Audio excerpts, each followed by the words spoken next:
एक बिल्डिंग बनाने के लिए स्टील चाहिए, सीमेंट चाहिए, एल्युमिनियम चाहिए, कॉपर चाहिए, ग्लास चाहिए, पाइप चाहिए, टाइल्स चाहिए और पेंट चाहिए।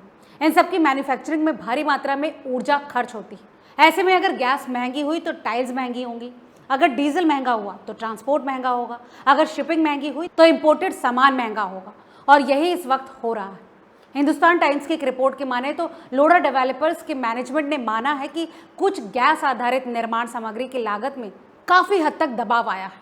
Tiles, PVC pipes, paint, waterproofing और एल्युमिनियम फ्रेमवर्क जैसी कैटेगरी सबसे ज़्यादा प्रभावित हो रही है। ओबरॉय रियलिटी ने भी निवेशकों को बताया कि ऊर्जा लागत, लेबर कॉस्ट और मटेरियल उपलब्धता की समस्या अब वास्तविक दबाव बन चुकी है। लेकिन कहानी केवल महंगाई की नहीं, बल्कि असली डर सप्लाई चेन का है।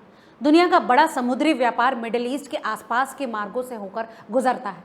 अगर किसी एरिया में युद्ध, हमला या फिर सुरक्षा संकट बढ़ता है तो जहाज़ों का बीमा महंगा हो जाता है, फ्रेट चार्ज बढ़ जाते हैं और डिलीवरी में देरी होने लगती है। टाइम्स ऑफ इंडिया की एक रिपोर्ट की माने तो एशिया के प्रॉपर्टी बाजारों पर भी इस तनाव का गहरा असर पड़ता दिख रहा है और निवेशक अनिश्चितता बढ़ रही है। इसका मतलब क्या है? इसका मतलब है कि कई बिल्डरों को अब केवल कीमतों की चिंता नहीं है, बल्कि इस बात की चिंता है कि सामान मिलेगा भी या नहीं।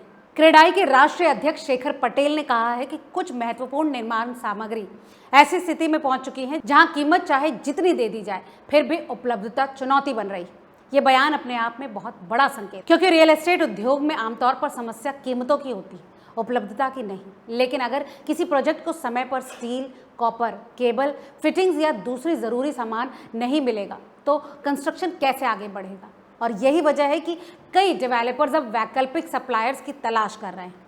घरेलू सोर्सेज से खरीद बढ़ाई जा रही है। वहीं कुछ कंपनियां आज अपने कंस्ट्रक्शन शेड्यूल को भी बदल रही हैं ताकि जिन हिस्सों में सामग्री उपलब्ध है वहां काम जारी रखा जा सके। लेकिन इसके बावजूद दबाव लगातार बढ़ रहा है।